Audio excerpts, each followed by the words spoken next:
I started my so second what? You're on the book. second book. Yes, I'm on the second book. I've met Dobby. I love Dobby. He's the best. It's really stressful because he's stressing me out. They're trying to have this family dinner Oh, with their boss, and he's Literally the doing opening some scene. shit. He is.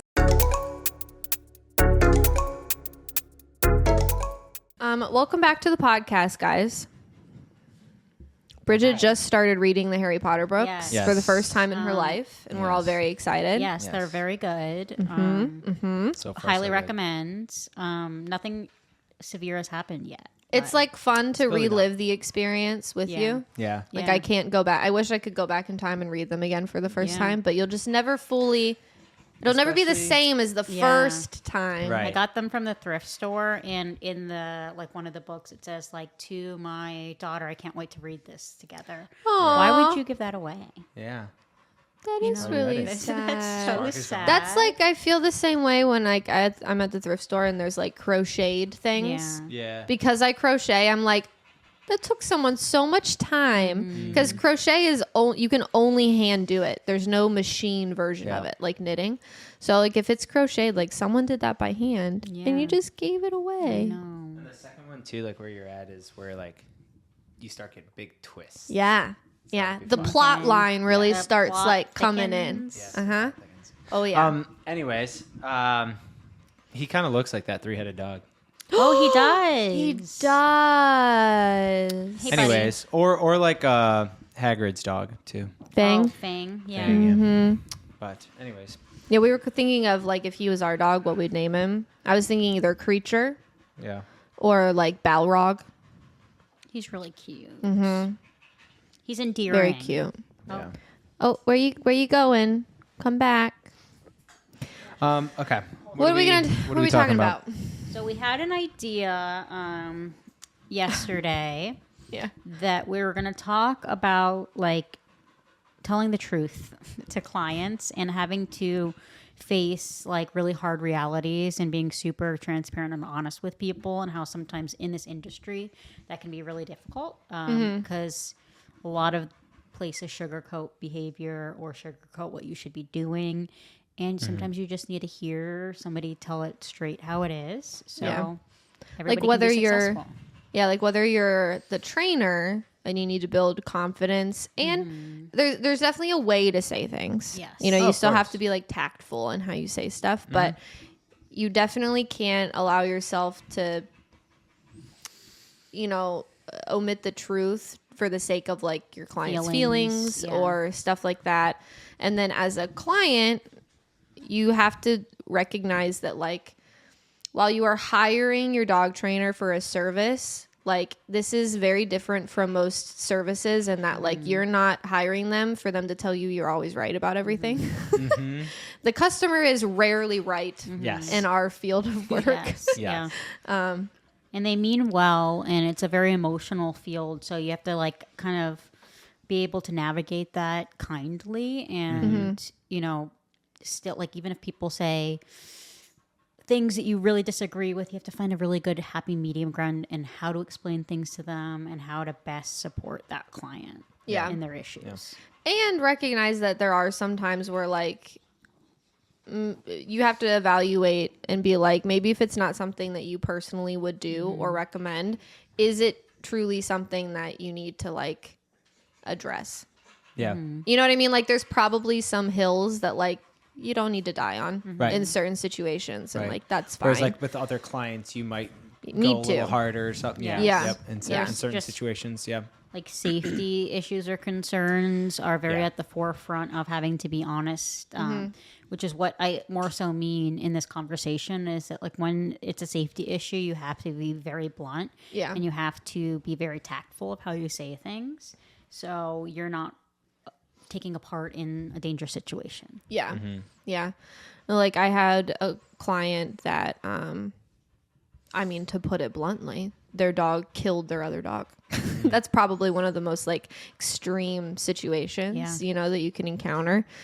And, you know, she at one point, like we were working through, I mean, the dog as a whole was just out of control. Yeah. So like, yes, it all culminated in that moment where they're like, this is the catalyst for like, we need to do training. But just the dog in general had a lot that needed to be addressed. Yeah. And to be honest, like the dog aggression issue was like its own, you're not changing that. Yeah. Like if you have a dog who is capable of killing another dog, you're not in the capacity that, I mean, that this was a pit bull. So like it's an inherent aggressiveness about the dog. It wasn't towards a other one-time dogs. thing. No, it wasn't like you could say like in certain situations, like we've had dogs come through training that have killed other dogs. And when you hear the details and you look at the situation, it's like, okay, your dog isn't necessarily actually dog aggressive. This was just like all of these variables coming together, and then like, oops, like the worst outcome could have happened, whether it's like a massive size difference or, you know, stuff like that. Yeah. This was very much a clear-cut case of like, once the dog started fighting, the dog was like, It's go time. this is it. Yep. I will not stop until this thing is gone. And it was an unfortunate case of like, they weren't home. So the dogs were loose out together unsupervised. Yes. And that's what happened.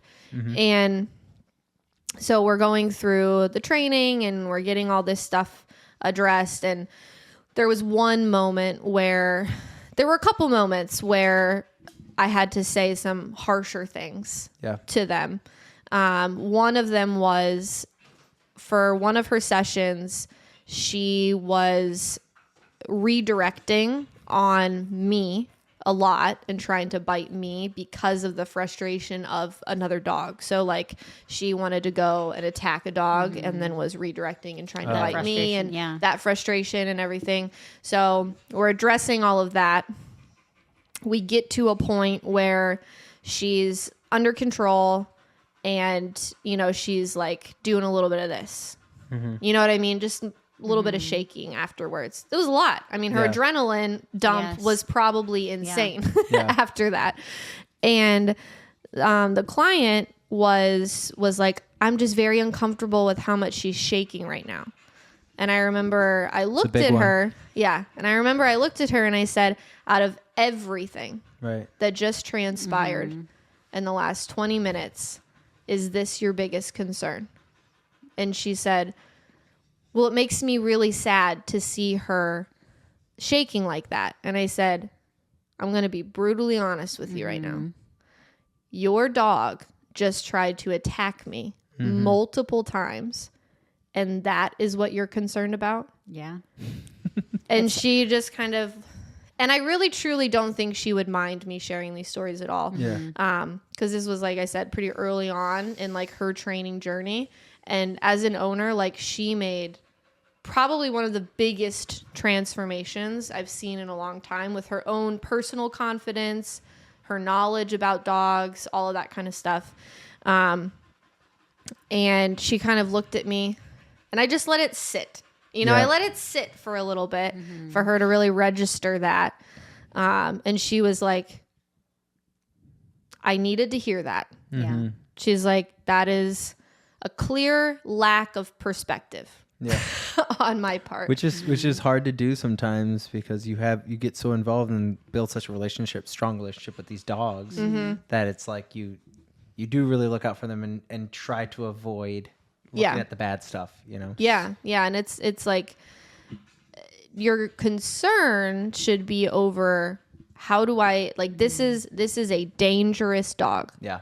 Like she has already killed another animal and then she's actively trying to harm another human. Yes. Like you have a dangerous dog on your hands. Yes. And so I need you clearing all of that nonsense out of your head and looking at the situation for what it is. Thinking and the like, dog is the victim in that situation. yes. Like, yes, we could go around in circles all day about make up stories of what her past was and all that kind of nonsense. The reality is this is the dog that you have right now. Yeah. And so you have to be able to step up to the plate and deal with the dog that you have and not allow all of that stuff to get in the way.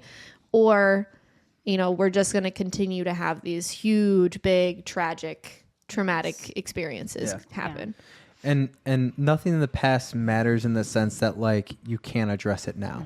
Yes. You know what I mean? Yes. Yeah. Like people get so stuck up on those things. Well, you know, I heard they were abused or blah blah blah. As sad as it may be, most of the time I don't think it's true. But even if it is, it's something where it's just like that can't doesn't change mean you get to let them still be the bad dog. Yes. You know, if it is something that you can change, you know, Yes, or like- train. Yeah.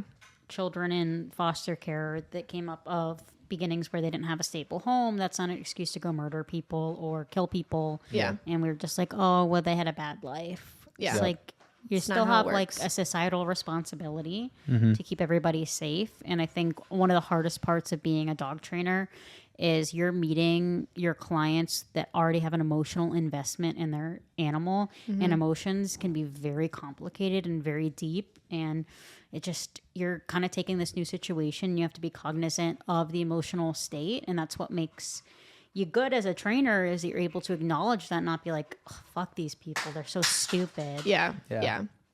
But at the same time, oh, I thought it flew all the way over here. But like still being able to communicate with them and not feed into that emotional state and point out why that thinking is holding them back from their goals with their dog. Yeah. Yeah. Because emotions override logic Yes. all the time. And that's very In common everything we do. in the rescue world, the Sarah McLachlan Humane Society commercials. Like they Yes. want to make these things sad because they want to grab your attention. They want to give you the sob story of this rescue dog because they want the dog adopted. Yeah. And they want to share that with you because they want to have you like be a little tearjerker. You Yeah. know? Well, and we did, another with those same clients, another moment that was like it wasn't like there was something harsh about it, but not mincing words, you know, like sometimes you don't want to soften the blow. Sometimes you just want to say things very direct because you don't want there to be any room for like misinterpretation or, you know what I mean? Like, and one of those moments was she had asked me like, do you think that her dog could be like, do you think that she could be around other dogs like socially and like without a muzzle and stuff? Because we had done some socializations, muzzled, of course. And again, when you're looking at these like really gamey pit bulls, it's not that some of them, it's not that they're actively like trying to attack every dog they see.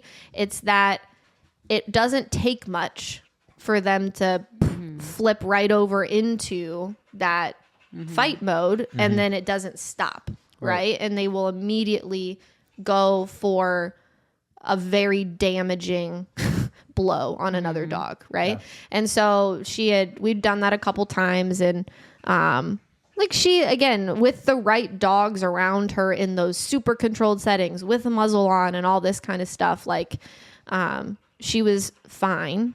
You know, she didn't engage. She didn't want to play. She just existed, you know, with the other dogs. And she had asked me after seeing something socially, like seemingly go somewhat well, she was like, do you think that like eventually she would get to the point where she could be like off muzzle around dogs? And I said, no. Yep. Flat out, absolutely not. No, there's no way. Yeah. No way that this dog could be off muzzle around dogs. When you take this dog out in public for the rest of her life, she is in a muzzle. Yep. There's no ifs, ands, or buts. Yes. Because if she gets into a fight, she will massively harm the other dog. Yes. Yeah. And absolutely. And that's it's just a risk you don't want to take. Oh yeah. It's a hard pill to swallow too. You know, it's like having an understanding because the muzzle has such a bad look, you know, being out in public that like, but if it's a matter of giving the dog the life that you want to give it through going through training stuff, you have to assume that the trainer is going to have your best interest. Yeah. You know? Yep. And the dog's best interest, you know. It's like offering like what the client, like what dog the client has and what the client wants, and seeing how realistic those outcomes can be, because we can really help the client get a lot of what they achieve, but there are times that we have to recalibrate expectations of what they want, and there's things that just are impossible to give them, and that can be a really, like you said, like a tough pill to swallow, where we're like, I can't, don't recommend that. Yep. And I don't recommend doing that. And the why behind it. And the why sometimes- behind it is so important. Yes. And people can really fight that. And then eventually, like toward the end of the sessions or the program, they start to come around. They're like, okay. And that's what you want. You want them to be understanding of why. Yes. Or they don't, and then something happens, and then Yes. Yeah. And that's which rarely happens. I will say it is rare, you know, but and that's where like that's the other piece of where, you know, you have to have the capacity as a trainer to like try your darndest. And that's where I think like there's certain situations where you don't know what you don't know from the client's perspective. And someone who's done this as long as most trainers have, we can look at something and telegraph, well, this is what's going to happen in 2 weeks if you don't in a month. And you know what I mean? And like, it's not a matter of like, if, it's when. And so I'm pleading with you, like do these certain things. And some people do it and some people don't. And then unfortunately they come back and they say, what you said was going to happen happened, and now we're doing damage control. And like, as frustrating as that can be, like, it's still your job to help those people and be gracious about it, you know what I mean, and try to be like coming from a place of compassion, because again, they don't know what they don't know. It's like, I could look at somebody and be like, your dog is going to do X, Y, and Z if you don't do these things. And if they've never been able, it's like they can't picture it or fathom it, so they don't think it would ever be real. Sometimes they need to go through it to be like, oh shit. And you should never be in the position where you're like, I told you so. Yes. Like, although you want to in your mind. They already know that. They already feel stupid. They don't need reprimanded. Like, we had maybe 2 years ago at this point, we had a very tragic situation with a pit bull that I had been training. And unfortunately, it was the only time in my career that we did recommend the dog be euthanized, because it was not stable. It was not safe. And that was extremely difficult to communicate with them. And they were like, we're going to try Prozac. We're going to try medication. And then in 2 weeks, sure enough, they came back and they're like, it's time. Mm-hmm. Yeah. Well, and it's like, there was, a incident that, made them decide it was multiple incidents, but there's one final one that really sealed the deal. Yeah. And unfortunately, they had to come to that on their own, and no amount of like warning them of what was going to happen was going to help until that dog did what it did. Yeah. Yep. And like, and I get that in the same coin, like we're saying like, trust us on like what we're saying. And then there's also like dog trainers out there that you shouldn't trust what they're saying and what they're saying. Very convoluted. Like, I had a trainer tell me when I was 19 and looking for training for my oldest dog that he needed to be euthanized because of his behavioral issues when he was 6 months old. So like, I get it. You know what I mean? Like, there are some trainers out there that you shouldn't listen to, but that's where it becomes super important to like look into the experience level, the history, the personal method, client experiences of other people working with this trainer. Like, how long have they been doing what they've been doing? How successful have they been in rehabbing cases that your dog is? Or, you know what I mean? Like, so I think like when people look at us as like a company and then each of us individually, it's like we have a long history of like aggression, anxiety, like very successful in being able to rehab a lot of those cases. So if I'm looking at you with an aggressive dog and I'm telling you this is not safe, we hope, you know what I mean, that somebody would trust us and take us seriously on that. And I get why it's hard, ultimately their decision, but it's and understandably it's hard to do that. There's dogs that are literally just ticking time bombs, and it doesn't take much to have the bomb go off. And that's what we can see, and we can see the future. And if you did everything perfectly and right, and we didn't think that there's any human error to anything, then we can make it work. But there's always human error, and there's always unguarded moments, and we have to assess if that's worth a human life potentially, or a serious serious injury, which is not okay, and it's not worth a dog's life over a human's life or well-being. Yeah. Well, and then even to a lesser degree, just like lawsuits and stuff like, is it really worth taking that gamble, to then have to deal with lawsuits and all that stuff as well, and then still put your dog down, and then the emotional trauma that goes with it. Yes. That's probably one of the hardest. Like, I just started working with a client that has a dog that has attacked they have I think 4 dogs total. Their one female has attacked their other 2 females on like multiple occasions. And when they leave the house, they leave them all together unsupervised. And so in that first session, we were talking about it. We were talking about, the dog was crate trained as a puppy. It's, fine with the crate. And so we were talking about, I was obviously talking to them about how important it is that when you're not there, because the way that they've described these attacks is it's like they're having to get in there, separate them. There's damage being done. They're having to completely isolate her, and it takes her like a half an hour before she's like chill again. Like, she goes to this other state, and so I was like, imagine if you're not home and that happens. You know what I mean? And they're like, well, it hasn't happened yet. And I'm like, but big word it will. It will. Yep. Yet is a big scary word. And and again, I think it's one of those ideas where it's like, and this was a very harsh first lesson. And I was trying to deliver the information in a way that was like going to be received by them. You know what I mean? With the balance of not trying to come in too heavy on the first session.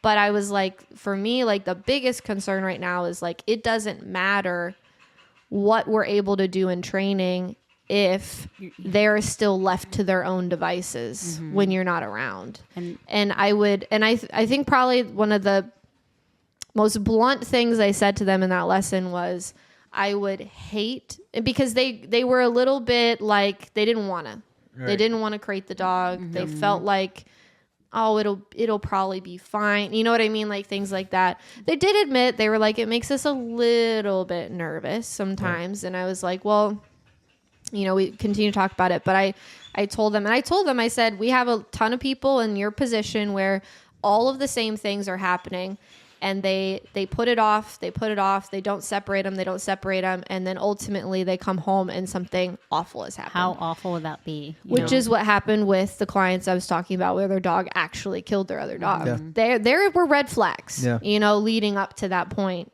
And I told them, I said, I just would hate for you guys to be in a position where one of your dog is dead, and then now you have to look at this dog every day for the rest of her life and know that she killed your other dog. Yep. That would be well, and then the biggest thing difficult. is knowing that it could have been avoided by just putting the dog in the crate. Yes. You would live with it's one that thing guilt to not forever. know the flag, right? It's one thing to not see the flags, and then during training being taught, okay, there were these things, and being like, oh shit, okay. Yes. But there's another thing to be like, if we can these are prevent clear it from red happening. flags, Yeah. yes. And then it happens. It's like, again, not our place to judge or anything, but it's like, okay, well, now that we've been regrouped, this unfortunate traumatizing thing has happened. Let's really get now serious. Where do we go from here? Yeah. And unfortunately, I don't recommend any dogs really be out together. And I don't care if your dog has never had issues. They should never be left together especially unsupervised. if they've ever had even the slightest issue with one another. You're just kind of asking for a bad scenario, even if nothing tragic happens. What's going on when you're not there that's exasperating the issue when you're home. And we're currently getting a lot of flack and hate over a crating video we made, and people hate the crate, and they're like, that's so abusive. Was it the one that I made with that puppy? There was one that I don't even made know. too, Okay. and this lady was going off on us that dogs should never be in the crate and that's a miserable life for the dog. And it was because I simply said the most amount of time that I would leave the dog in the crate is like 10 hours. Yeah. She was like, 10 hours? That's horrible. Oh my God. We're not saying to do that every day. No. We're Right. saying It's like, that calm if down. the dog needed to be in it for 10, an adult dog. And stop, Yeah. like spreading toxic information that somehow your crate is abusive or like it's detrimental to your dog when it keeps your dog safe. And if you truly think that like a crate is abusive, then you need to grow I up. cannot with these noises. Hey, He said, I have my whole foot in my mouth. We have a new little guy. He's a combination of a little guy and a big guy. When you see him, you'll know what I mean. Yeah. Just He the said, head alone hello. looks massive. My and then you see name his is body. Milo, and I was eating my own foot. it was delicious. Yum, yum, yum, yum, yum, yum, yum, yum, yum, yum. Yeah. Um, Big shoulders. But yes. Yeah. So there's definitely like times where as a trainer you have to deliver the information that is hard. But you have to remember people are hiring you and paying you to tell them the truth and to help them with their dog. Yeah. So It's like hiring a therapist that's only like, you did nothing wrong and you're just always like right. affirming you the whole time and Yeah. like you don't want that. Yes, you It's want a red somebody to be flag. like, right there is toxic, and Yeah. you need to Challenge think you a about little that. bit. You're being Yeah. a little crazy. Yes. Challenge and push you a little bit, just like we do with our clients, Yeah. and I think it helps. Yeah. I Hey, mean, can again, you please stop? that's the point. We're not here to just be jerks and make you feel bad. Oh my God, I can't believe you didn't see this red flag. It's like, yeah, no. this is a red flag, so next time be more aware. You know? Yes. Again. But yeah, it can definitely be hard. But another thing too, lesser to the examples we've had already, but when it comes to two people in the house, I've even just recently, the wife is just killing it, dog right away, recall from anywhere in the house, right to the bed, right, awesome. Then the dad has been struggling with it and stuff, and there's always that, well, he just likes her better and Yeah. all this stuff, and then the truth, is like, well, how much are you doing? Or what are you doing? Yeah. Like, how persistent are you with stuff? And it's those little checks that I think a lot of people aren't really expecting. Yeah. And then or acknowledging or like or aware of even, sometimes people are just Yeah. like, oh, I didn't think of it that way. I just assumed the dog liked her more, so I just kind of let her do it. Yeah. It's a big thing that we see. Yep. And with that situation, the dog has been more reactive to the husband. And so then it's, well, clearly this dog likes her more, right? Yeah. And so I think there's little situations like that I find quite often, especially with multiple people dealing with one dog, where it's not a matter of the dog liking it more. It's the matter of just repetition and consistency from one person. Yeah. Right? And hearing like the truth, like what did they say? There's his side, her side, and the truth, and Yes. like being that third party to be like, guys, Yeah. Yeah, right. actually, Actually. And when you see problems with, like, specifically one member of the household that the dog's having issues with, there's a reason for that. And you got to, like, do your detective solving, ask your questions. Yeah. It's kind of fun. Sometimes it's, Yes. I've always wanted to, like, spy kids, May we say, speak in riddles. Yes. So Something like that. ask questions when questions are being asked to get to the bottom Answer of the questions answers. with the questions. Yes. Yeah. What's some of the harshest things you guys have had to say to clients? Because you love them and you care about them and you Yes. want to be truthful. Anything you can think of?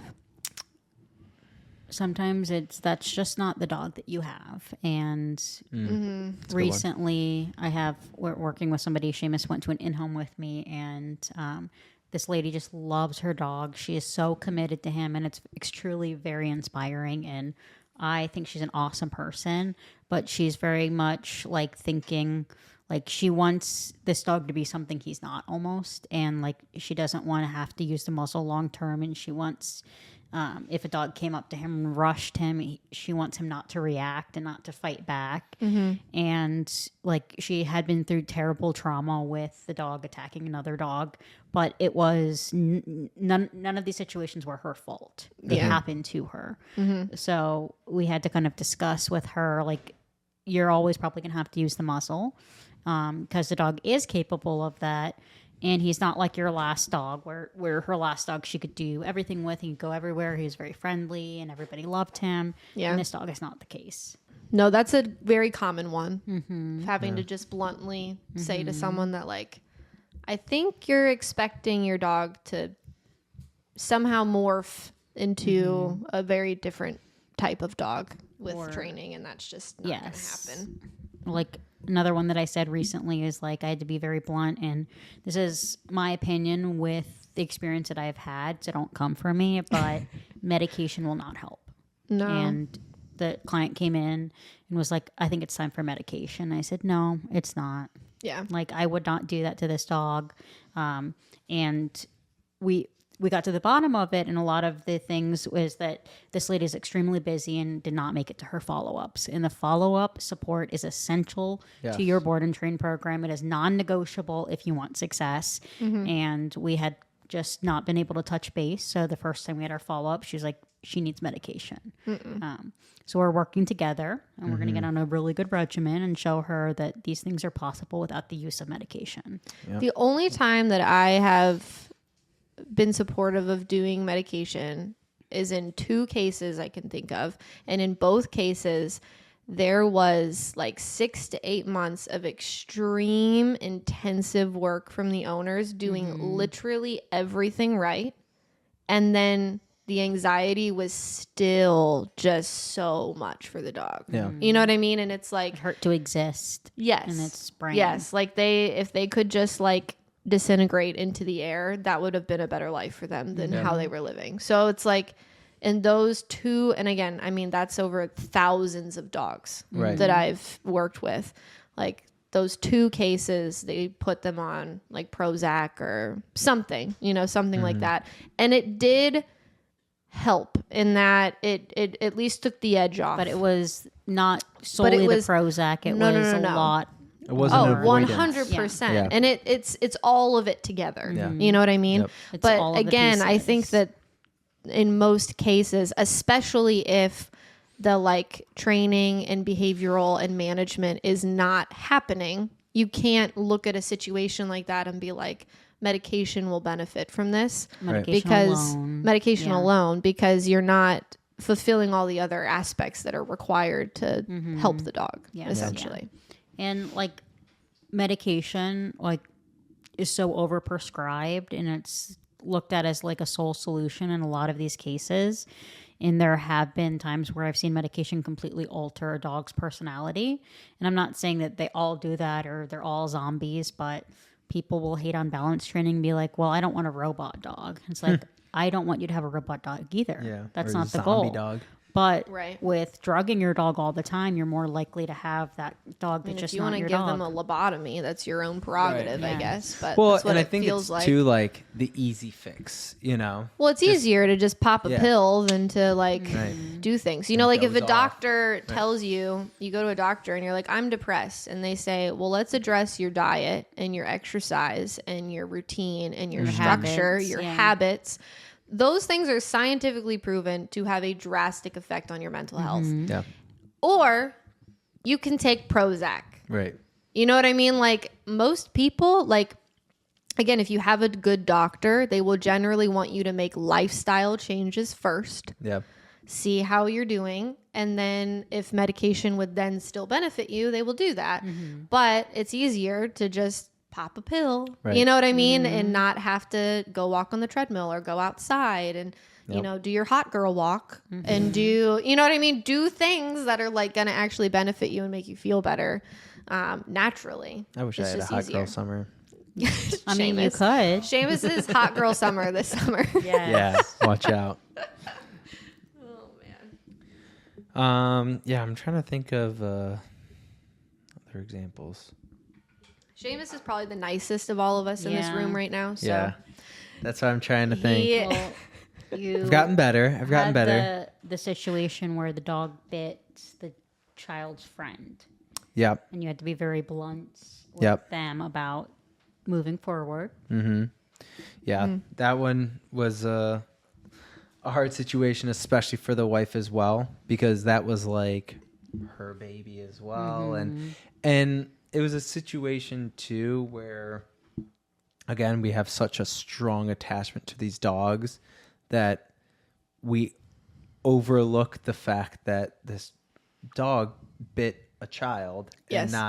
and immediately go to, well, the child opened the door. And blame If the child the wouldn't have person. opened the door Yeah. and Yes. do this stuff after I told them not to open the door, again, it's hard. It's You have hard to be do that. realistic But and show yes. them like you're not blaming them and being like this happened because of you, but you have to help them recognize their part in things and like how they can best address it in the future. to address it in the future. Yes, Exactly. yeah. Where it's something where it's just like, okay, well, instead of just putting the dog in a room and waiting for a guest to accidentally open a door, The wrong door, right? yeah. Have them in a crate in another room if nobody needed. accidentally opens a dog crate. Right.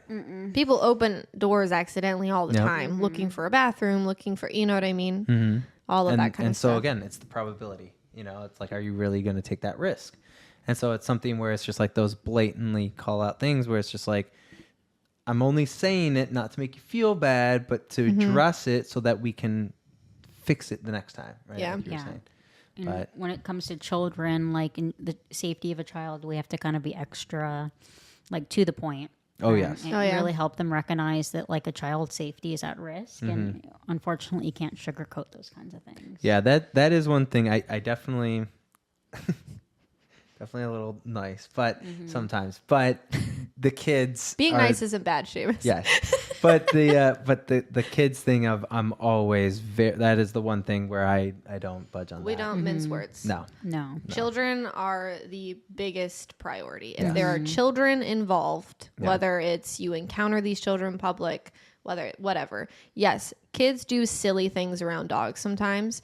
And that's where if you know you have a dog who has a low threshold for silliness, it is your job and your responsibility alone to manage them, to mitigate any level of risk. And that that might you not can. look the way that you want it to look. That could look like extra crate time. That could look like crate and rotate if you're committed to keeping the dog. That could look like a whole lifestyle change that you did not have prior to children or having children in your life. And you got to be able to recognize that if you want to make both work, like how are you going to make it work?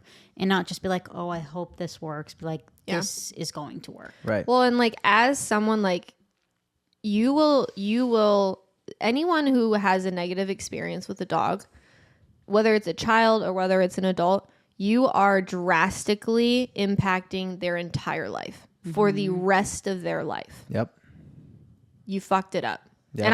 And that's truly what it is. Like as someone who has a child that was attacked by a dog and he did zero to deserve it, I have seen years after the fact the mental ramifications that has had on him.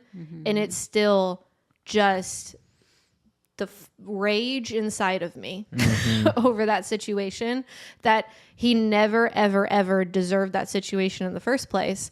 And then for it to now still be affecting him years later, it's so irresponsible. Right. Especially in that situation because they knew the dog had problems. Yep. And that's where, like you're describing, like if you know your dog has problems and you still are willing to put a child, let alone people, but like a child in a position where there could be risk. Yeah. And put too much emphasis on how you feel about creating the dog or how you feel about separating the dog rather than like what is best in the situation. Like let's let our logic speak because ultimately like that is the most important. Just being logical and realistic and not living in a fairy tale world that it will eventually fix itself because it won't. Yeah. Well, and then on top of that, so, you know, that situation happened years ago and he's always now been scared of strange dogs. ever since. Yeah. Especially So am that I. just like pop up out of nowhere, are like running towards him, all this kind of stuff. And he just told me of another incident. I think I texted you about this. I couldn't even believe it. I'd be so mad. And again, I'm so furious that I was not present in either of these initial. I was present at the aftermath of the first one, Yeah. and that lady got a earful. I was not nice to her. I didn't need to be nice to her, honestly. She didn't deserve it. And then the second situation I was not present for at all, but he told me about it. He said he was at a friend's house, and they have, I think, a Ridgeback from how he described it. And he knows a decent amount about dog breeds now at this point. A Ridgeback, which like Rhodesian Ridgebacks, Right. not a great family pet. Okay. No. And he's like, I'd been around this dog before, and it's like an adolescent age. So like he'd met it a few times as a puppy, you know, things were fine, whatever. And now it's getting to where it's like adolescence.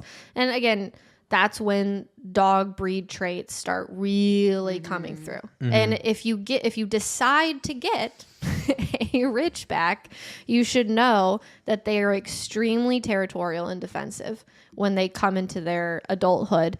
And you should be actively training and working to manage that and make sure that they're safe.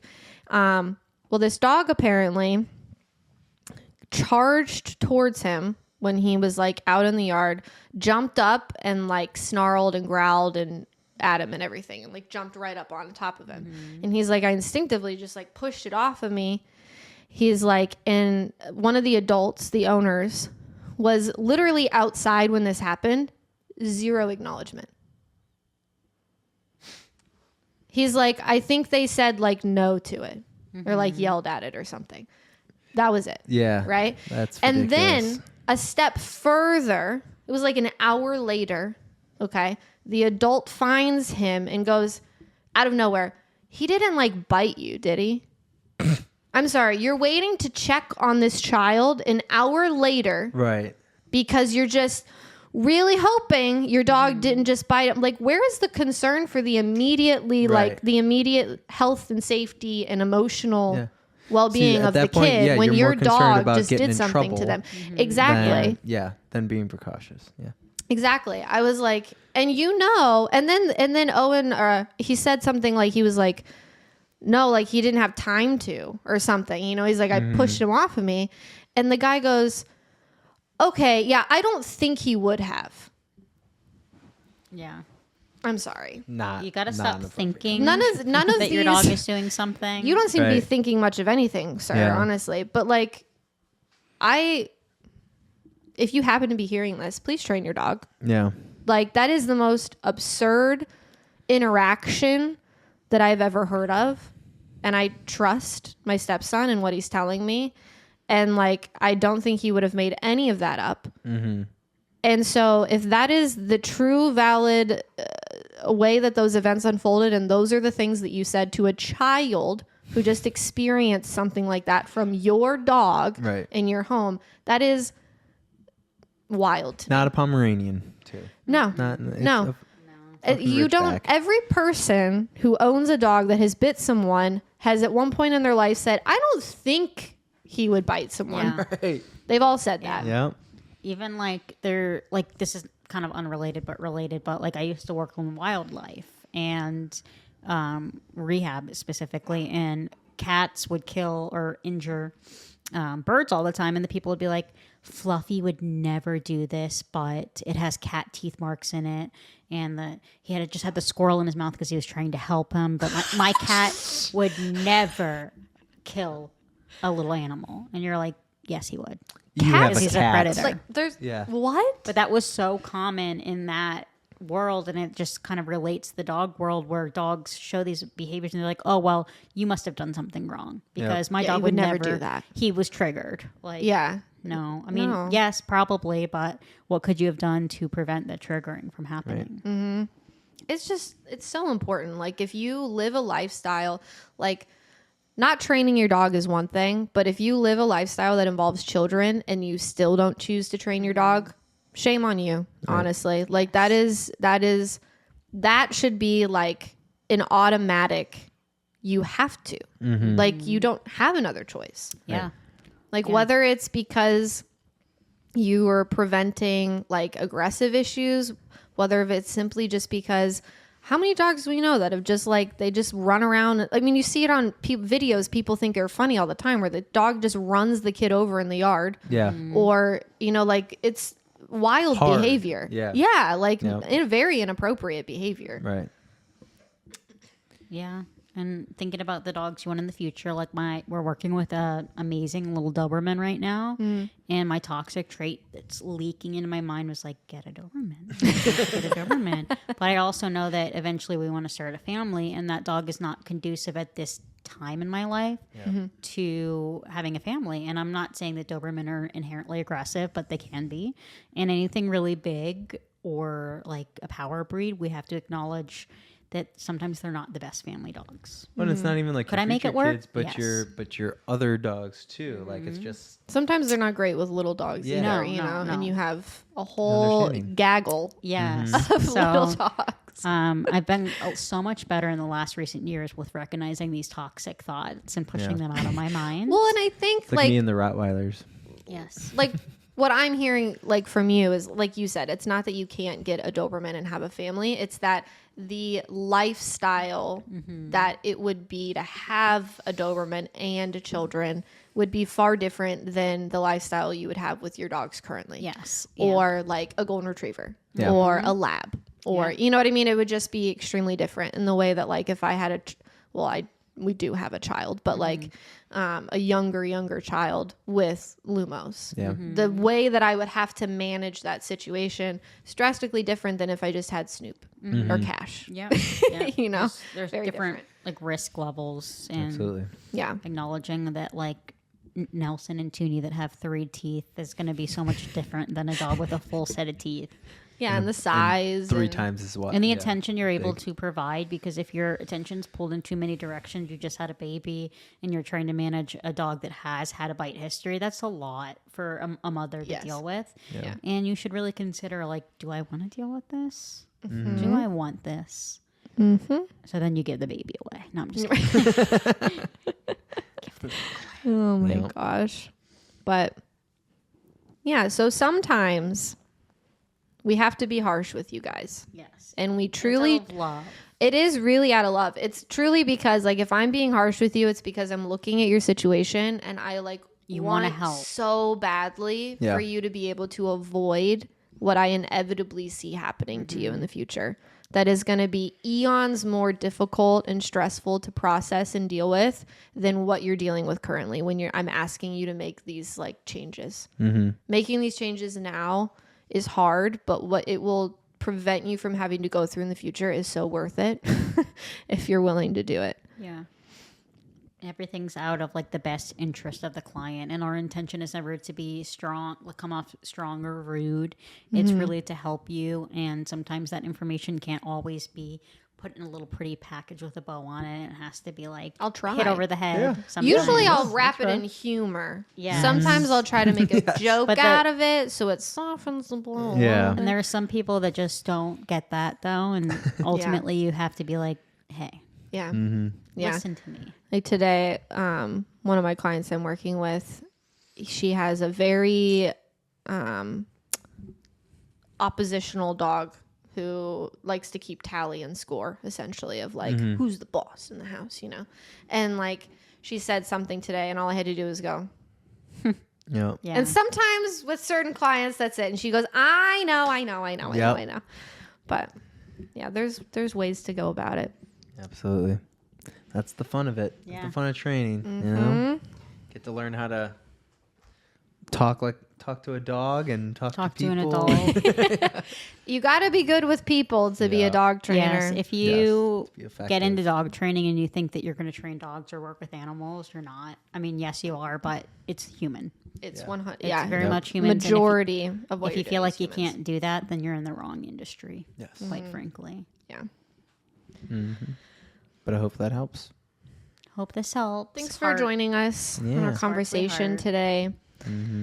Don't get mad at your dog trainer if they're telling you to do hard things. That's our job. That's why you pay us. Yeah. Why you hired us. Or if you do, leave a comment and why, and then we'll let you know if Yeah, we'll let it's you know. valid or not. Yeah, Yes. maybe your dog trainer sucks. I don't know. Yeah. Yep. Let us know. You know, we're open to anything. We're here for you. Don't forget We're that. here for you. We're here for you. And you too. Yes. That Yeah. sounded like a weird like government broadcast. Yes, Yeah. it did. Where We're they're like, here for we're you." here for you. Yeah. Oh, all right. That's creepy. This table is new, right? No. What? This is new. No. It hasn't been here. Yeah, it has, Bridget, the whole time. Like in this session, the podcast session, but like of all time. Yeah. Yes, it Since this got arrived refigured. the same time. It arrived the same time that all this other furniture did. No, it didn't. That's okay. It's okay, Bridget. It's all I right. moved my car last week. This week, tables are appearing. That's okay. Yeah. All right. Anyways, Thanks okay. for joining us. Bye. Bye, Happy guys. training.